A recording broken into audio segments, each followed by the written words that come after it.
آج دنیا کی آبادی تقریباً 8 ارب کے قریب ہے۔ یہ وہ لوگ ہیں جو اس وقت سانس لے رہے ہیں۔ یہ 8 ارب وہ لوگ ہیں جو اس وقت چل رہے ہیں، بول رہے ہیں۔ مگر ذرا یہ بھی سوچو کہ جو لوگ گزر گئے ہیں، آدم علیہ السلام سے لے کر آج تک جو لوگ گزر گئے، ان کی تعداد کتنی ہوگی؟ زندہ لوگوں کی تعداد 8 ارب کے قریب ہے، مرنے والوں کی تعداد کتنی ہوگی؟ علماء کرام فرماتے ہیں کہ مرنے والوں کی تعداد اربوں میں نہیں بلکہ کھربوں کے قریب جا چکی ہے، اور یہ سب اب زمین کے اوپر نہیں بلکہ زمین کے نیچے ہیں۔ جن کی تعداد کھربوں میں جا چکی ہے وہ اب زمین کے اوپر نہیں بلکہ زمین کے نیچے ہیں۔ یہ وہ لوگ تھے جو کبھی ہمارے جیسے خواب دیکھا کرتے تھے، جس طرح آج ہم لوگ خواب دیکھتے ہیں، جس طرح آج ہم لوگ منصوبے بناتے ہیں، وہ بھی اسی طرح منصوبے بناتے تھے، وہ بھی اسی طرح لمبے لمبے خواب دیکھتے تھے اور کہتے تھے کہ ابھی بہت وقت ہے، ابھی بہت وقت ہے، مگر وقت نے ان کے ساتھ وفا نہ کی۔ اگر وقت نے ان کے ساتھ وفا نہیں کی تو وقت نے ہمارے ساتھ بھی وفا نہیں کرنی۔ ایک نہ ایک دن اسی وقت نے ہمیں موت کی گھاٹ اتار دینا ہے، اس سے پہلے کہ وقت گزر جائے۔ کاش میری بات آپ لوگوں کے دلوں پر اثر کر جائے۔ جوانوں، یہ جو زمین ہے، یہ جو کھلی وسیع زمین ہے نا، یہ پہلے آسمان کے سامنے ایسی ہے جیسے انگوٹھی کا چھلا پڑا ہو۔ ایک ایسی زمین، ایک ایسا صحرا جس کی کوئی حد نظر نہیں آتی، جہاں پر ہم دیکھتے ہیں ہمیں زمین کا پھیلاؤ ہی پھیلاؤ نظر آتا ہے، چاروں طرف پھیلاؤ ہی پھیلاؤ نظر آتا ہے۔ اور اس پوری پھیلی ہوئی زمین میں، اس پورے پھیلے ہوئے صحرا میں اگر ایک چھوٹی سی انگوٹھی یا چھلا رکھ دیا جائے تو وہ چھلا کتنا حقیر نظر آئے گا۔ اتنی بڑی پھیلی ہوئی زمین کے درمیان اگر ایک چھوٹا سا چھلا رکھ دیا جائے، اگر ایک چھوٹی سی انگوٹھی رکھ دی جائے تو وہ چھلا کتنا حقیر نظر آئے گا، وہ چھلا کتنا معمولی نظر آئے گا، وہ کتنا بے حیثیت نظر آئے گا۔ یعنی جس زمین پر ہم کھڑے ہو کر غرور کرتے ہیں، جس زمین پر ہم کھڑے ہو کر تکبر کرتے ہیں، جس زمین پر ہم کھڑے ہو کر خود کو دوسروں سے افضل سمجھتے ہیں، جس پر ہم یہ کہتے ہیں کہ یہ میرا گھر ہے، یہ میری زمین ہے، یہ میری طاقت ہے، سنو، تمہارا گھر، تمہاری زمین اللہ کے بنائے گئے آسمان کے سامنے ایک چھلے سے زیادہ حیثیت نہیں رکھتی۔ اور پھر حیرت کی بات یہ ہے کہ وہ پہلا آسمان بھی دوسرے آسمان کے سامنے ایک چھلے جتنی حیثیت رکھتا ہے، پھر چوتھا، پھر پانچواں آسمان چھٹے آسمان کے سامنے ایک چھلے کے برابر جتنی حیثیت رکھتا ہے، یہاں تک کہ ساتوں آسمان ایک دوسرے کے مقابلے میں اس قدر چھوٹے ہیں کہ چھلوں کی مانند ہیں۔ اور پھر ان ساتوں آسمانوں کے اوپر عرش ہے، جہاں نہ سورج کی روشنی ہے، نہ ستاروں کی چمک ہے، وہاں صرف حکم ہے، اس عرش پر صرف حکم ہے، وہاں صرف فیصلہ ہے، وہاں سے ایک لمحے میں کسی کو عروج ملتا ہے اور کسی کو زمین بوس کر دیا جاتا ہے۔ وہاں سے جب ایک حکم زمین پر آتا ہے تو بادشاہ فقیر بنتا نظر آتا ہے۔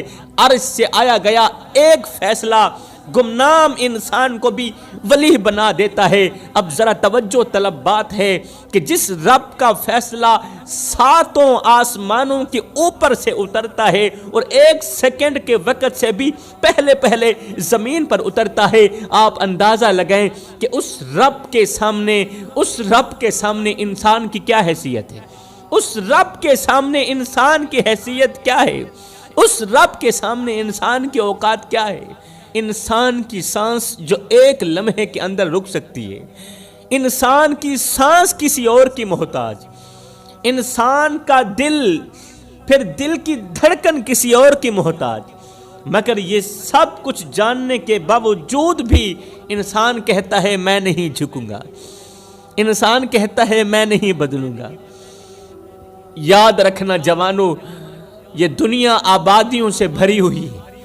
آج 8 ارب لوگ سانس لے رہے ہیں، مگر ان سے پہلے کتنے ارب، کتنے کھرب لوگ آ کر چلے گئے، جن کے نام مٹ گئے، شکلیں مٹی ہو گئیں، آوازیں مٹی میں دفن ہو گئیں۔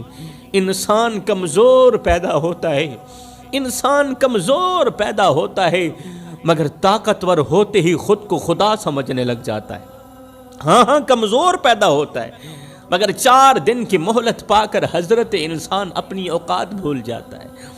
جب انسان اپنی اوقات بھول جاتا ہے پھر اسے اتنا پتہ بھی نہیں رہتا کہ مٹی کا کھلونا جیتے جی تو بہت شور مچاتا ہے، مٹی کا کھلونا جیتے جی تو بہت شور مچاتا ہے، لیکن جب مرتا ہے تو مر ہی جاتا ہے۔ اے انسان، تیرے غرور کی اوقات تو بس اتنی سی ہے کہ جب تو دنیا میں آیا تھا، جب تو پیدا ہوا تھا تو لوگوں نے ہی تیرے ننگے وجود کو ڈھانپا تھا، اور جب تو دنیا سے گیا تھا، مرا تھا، تو لوگوں نے ہی تیرے ننگے وجود کو ڈھانپ کر تجھے رخصت کیا تھا۔ تو غرور کس بات کا کرتا ہے؟ تو تکبر کس بات کا کرتا ہے؟ انسان سمجھتا ہے کہ وہ خود فیصلے کرتا ہے، مگر حقیقت یہ ہے کہ انسان صرف انتخاب کرتا ہے، فیصلہ ہمیشہ سے اوپر سے آتا ہے۔ تم نے دیکھا ہوگا کہ بعض لوگ کم عقل ہوتے ہیں مگر عروج پر چلے جاتے ہیں، بعض لوگ کم عقل ہوتے ہیں مگر پھر بھی عروج پر چلے جاتے ہیں، اور بعض لوگ بے حد سمجھدار ہوتے ہیں مگر ساری زندگی رگڑے کھاتے رہتے ہیں۔ حالانکہ اللہ نے انہیں عقل سلیم عطا کی ہوتی ہے، سمجھدار بھی ہوتے ہیں، عقل مند بھی ہوتے ہیں، پھر بھی ساری زندگی رگڑے کھاتے رہتے ہیں۔ یہ فرق محنت کا نہیں بلکہ یہ فرق مشیت کا ہوتا ہے، کیونکہ اس کائنات میں سب کچھ سبب سے نہیں بلکہ اجازت سے ہوتا ہے۔ آگ جلانے کی طاقت رکھتی ہے، مگر اگر جلانے کی اجازت نہ ہو تو ابراہیم علیہ السلام کے لیے ٹھنڈی بھی ہو جاتی ہے۔ پانی ڈبونے کی طاقت رکھتا ہے، مگر اگر اجازت نہ ہو، اگر اوپر سے اجازت نہ ہو تو موسیٰ علیہ السلام کے لیے راستے بھی بنا دیتا ہے۔ چھری کاٹنے کی صلاحیت رکھتی ہے، چھری کاٹنے کی طاقت رکھتی ہے، مگر اجازت نہ ہو تو اسماعیل علیہ السلام کی گردن پر بے اثر بھی ہو جاتی ہے۔ اللہ کا یہ وہ نظام ہے جسے دنیا نہیں سمجھ سکتی۔ انسان سمجھتا ہے کہ وہ محفوظ ہے کیونکہ اس کے پاس تالے ہیں، کیونکہ اس کے پاس محافظ ہیں، کیونکہ اس کے پاس بندوقیں ہیں، کیونکہ اس کے پاس بینک بیلنس ہے، اس لیے انسان سمجھتا ہے کہ وہ محفوظ ہے، مگر حقیقت یہ ہے کہ انسان کی حفاظت سامان سے نہیں اللہ کے فرمان سے ہوتی ہے، اللہ کی امان سے ہوتی ہے۔ آپ کو یاد ہوگا ایک معمولی سا جراثیم پوری دنیا کو گھٹنے پر لے آیا تھا۔ کورونا کا جو جراثیم تھا پوری دنیا کو گھٹنوں پر لے آیا تھا۔ ایٹمی طاقتیں بے بس ہو گئیں، سائنس خاموش ہو گئی۔ جب تمام چیزیں بے بس ہو گئیں تب جا کر انسان کو پتہ چلا کہ انسان کتنا کمزور ہے۔ حقیقت میں اصل طاقت اس کے پاس ہے جو نظر نہیں آتا مگر سب کچھ چلا رہا ہے، جو نظر نہیں آتا مگر پوری دنیا کا نظام چلا رہا ہے، پوری دنیا کا سسٹم چلا رہا ہے۔ اس لیے عقل مند وہ نہیں جو بہت جانتا ہو، بلکہ عقل مند وہ ہے جو یہ جان لے کہ وہ کچھ بھی نہیں جانتا، لیکن اس کا یقین پختہ ہونا چاہیے۔ عقل مند کا یقین پختہ ہونا چاہیے، جو کچھ بھی نہیں جانتا اس کا یقین پختہ ہونا چاہیے۔ جوانو، اب ذرا ایک تلخ مگر ضروری حقیقت کو سمجھو۔ تاریخ گواہ ہے کہ جب بھی دین کو نقصان پہنچا ہے تو تلوار سے کم اور منبر کی خاموشی سے زیادہ پہنچا ہے۔ جب بھی دین کو نقصان پہنچا ہے۔ آج کے دور میں سب سے بڑا فتنہ وہ عالم نہیں جو جاہل ہو، بلکہ وہ عالم ہے جو جانتا سب کچھ ہو مگر بولتا کچھ بھی نہ ہو، جو حق کو پہچانتا ہو مگر طاقت کے ایوانوں کے سامنے اس کی زبان لڑکھڑا جاتی ہو، جو قرآن پڑھتا ہو مگر قرآن کی جرت اپنے اندر نہ لاتا ہو۔ یاد رکھو، اصل عالم وہ نہیں جو کتابیں اٹھائے پھرے، بلکہ اصل عالم وہ ہے جو سچائی اٹھائے پھرے، چاہے وہ کڑوی کیوں نہ ہو۔ کیونکہ علم اگر کسی طاقتور کے سامنے خوف میں بدل جائے تو وہ علم نہیں غلامی بن جاتا ہے۔ میرے نبی نے حق بولنے کو افضل جہاد فرمایا، افضل جہاد فرمایا حق بولنے کو. وہ کیوں؟ اس لیے کہ حق بولنا سب سے مشکل کام ہے. آج کچھ لوگ دین کو خوف کے ترازو میں تولتے ہیں. طاقتور کے سامنے خاموشی کو حکمت سمجھتے ہیں. طاقتور کے سامنے چپ کو حکمت سمجھتے ہیں. تاریخ میں نام آج بھی انہی کا زندہ ہے جنہوں نے کوڑے کھائے مگر کلمہ نہیں بیچا، جنہوں نے قید کاٹی مگر فتویٰ نہیں بدلا، جنہوں نے تخت کے سامنے سر نہیں جھکایا، طاقتوں کے سامنے پیشانی نہیں جھکائی، بلکہ تخت کو شیشہ دکھایا ہے. کیونکہ دین طاقت سے نہیں کردار سے زندہ ہوتا ہے. تاریخ میں ہمیشہ دو قسم کے لوگ رہے ہیں. ایک وہ جو وقت کے ساتھ بدل گئے اور وقت نے انہیں مٹا دیا، اور دوسرے وہ جو حق پر ڈٹ گئے اور وقت خود ان کے نام سے پہچانا جانے لگا. جو حق پر ڈٹ گئے پھر وقت خود انہی کے نام سے پہچانا جانے لگا. فرعون کے دربار میں خاموش رہنے والے بہت تھے مگر بولنے والے حضرت موسیٰ علیہ السلام ایک تھے. بابل کے بازاروں میں سچ جاننے والے بہت تھے، حق جاننے والے بہت تھے، مگر زبان سے سچ کہنے والا کوئی نہیں تھا. قید اور سولی کے خوف میں سب جھک گئے، سب نے گردنیں سر جھکا لیے قید اور سولی کے خوف میں. مگر حضرت یوسف علیہ السلام ایک تھے جنہوں نے جیل تو قبول کی مگر گناہ قبول نہ کیا. یزید کے محل میں بیعت کرنے والے ہزاروں تھے، یزید کے سامنے سر جھکانے والے ہزاروں تھے، سچ جاننے والے ہزاروں تھے، مگر سچ بولنے والا ایک علی کا لال تھا. یزید کے سامنے سچ بولنے والا ایک فاطمہ کا لال تھا جس نے ڈنڈکے کی چوٹ پر یزید کو للکار کر کہا کہ حق کبھی اکثریت کا محتاج نہیں ہوتا، حق کبھی ہجوم سے طاقت نہیں لیتا، حق کو بس ایک زندہ ضمیر چاہیے ہوتا ہے، حق کو بس ایک زبان چاہیے جو خوف سے آزاد ہو، ایک ایسی زبان جو ڈر کے تالے توڑ دے، ایک ایسا دل جو دنیا کی کسی بھی قیمت پر نہ بکے، اور ایک ایسی پیشانی جو صرف اللہ کے سامنے جھکنے کی عادت رکھتی ہو. مگر آج کے دیندار تو طاقتور کے سامنے جھکنے کو اپنا اصل دین سمجھتے ہیں. آج کے عالم تو طاقتوروں کے سامنے اپنی پیشانی جھکانے کو اپنا اصل علم سمجھتے ہیں. یہ علم نہیں ہے، یہ جہالت ہے، یہ دین کے ساتھ غداری ہے.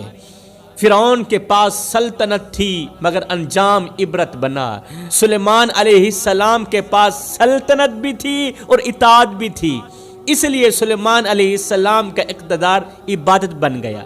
یہاں اصل فرق طاقت کا نہیں بلکہ خوف کا ہے. جس کے دل میں اللہ کا خوف زندہ ہو وہ تخت پر بیٹھ کر بھی بندہ رہتا ہے. جس کے دل میں اللہ کا خوف زندہ ہونا وہ تخت پر بیٹھ کر بھی خود کو اللہ کا غلام سمجھتا ہے، خود کو اللہ کا بندہ سمجھتا ہے. اور جس کے دل سے خوف نکل جائے وہ سجدوں کے باوجود بھی فرعون بن جاتا ہے. یاد رکھو اللہ کی سب سے خطرناک سزا یہ نہیں کہ وہ تم سے نعمت چھین لے، بلکہ اللہ کی سب سے خطرناک سزا یہ ہے کہ وہ تمہیں نعمت دے کر تم سے شکر چھین لے، تمہیں اختیار دے کر تم سے جواب دینے کا احساس چھین لے، تمہیں علم دے کر تم سے عمل چھین لے. یہ اللہ کی سب سے بڑی سزا ہے، کیونکہ جب یہ سب چھن جاتا ہے تو انسان زندہ رہتے ہوئے بھی اللہ کی نظر میں مردہ ہو جاتا ہے. اور یہی وہ مقام ہے جہاں قومیں تاریخ سے نکل کر صرف عبرت کی کتابوں میں رہ جاتی ہیں. آپ نے بڑے بڑے حکمران دیکھے ہوں گے، لمبی گاڑیاں، اونچے محل، مگر یاد رکھو یہ شان نہیں، یہ امتحان ہوتا ہے. وہ حاکم جو خود کو قانون سمجھے، وہ حاکم جو خود کو مکمل قانون سمجھے وہ فرعون سے کم نہیں ہوتا.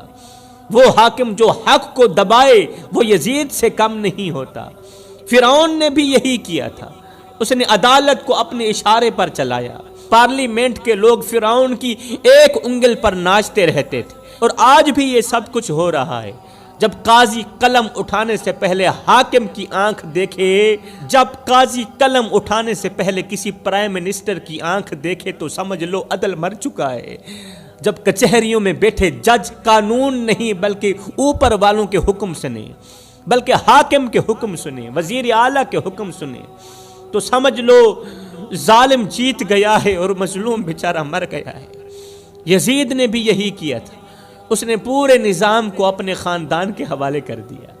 یزید نے پورے نظام کو، پورے سسٹم کو اپنے ہی خاندان کے حوالے کر دیا تھا۔ اس دور کا کوئی وزیر تھا تو وہ بھی یزید کا اپنا تھا، کوئی نائب وزیر تھا تو وہ بھی یزید کا اپنا تھا، کوئی خزانہ سنبھالتا تھا تو وہ بھی یزید کا اپنا تھا، یہاں تک کہ فیصلہ کرنے والے جج بھی یزید نے اپنے بٹھا دیے۔ اور آج بھی دنیا میں وہی پرانی کہانی چل رہی، وہی فرعون والی کہانی چل رہی، وہی یزید والی کہانی چل رہی ہے۔ اسلام ہمیں یہ نہیں سکھاتا کہ تم کتنے طاقتور ہو، بلکہ یہ سکھاتا ہے کہ تم کتنے جواب دہ ہو۔ یہاں ہر نعمت امانت ہے، یہ صحت بھی امانت ہے، بولنے والی زبان امانت ہے، اولاد بھی امانت ہے، علم بھی امانت ہے، اور اقتدار ہو یا غربت دونوں آزمائش ہیں۔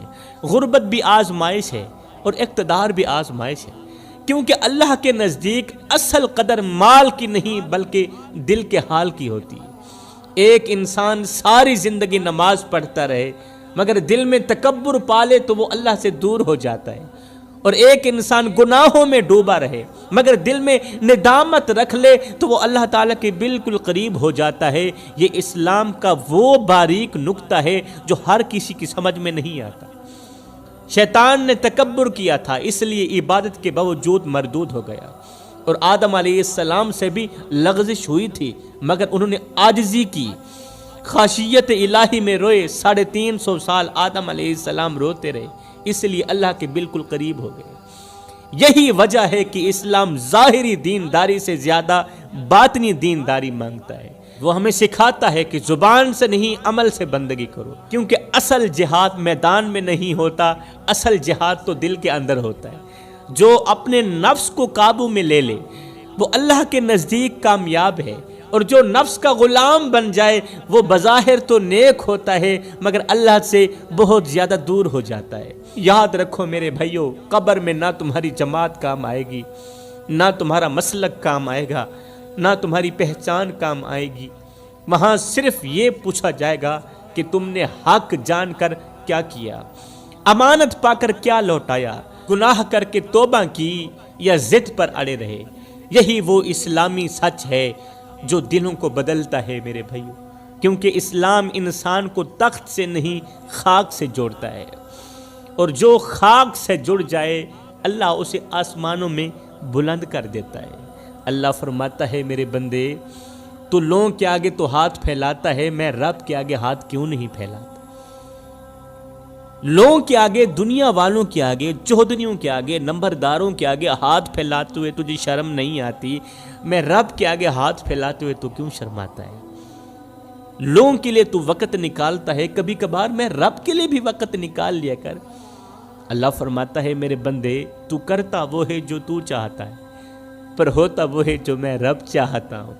اے میرے بندے، تو وہ کر جو میں چاہتا ہوں، پھر ہوگا وہی جو تو چاہتا ہے۔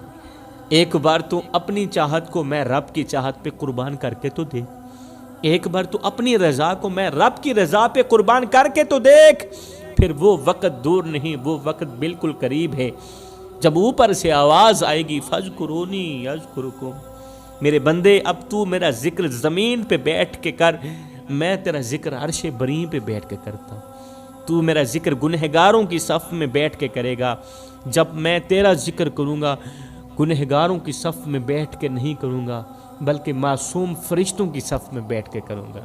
میں دعا کرتا ہوں اللہ تعالی ہمیں حق سچ بولنے کی توفیق عطا فرمائے، آمین ثم آمین، وما علینا الا البلاغ المبین۔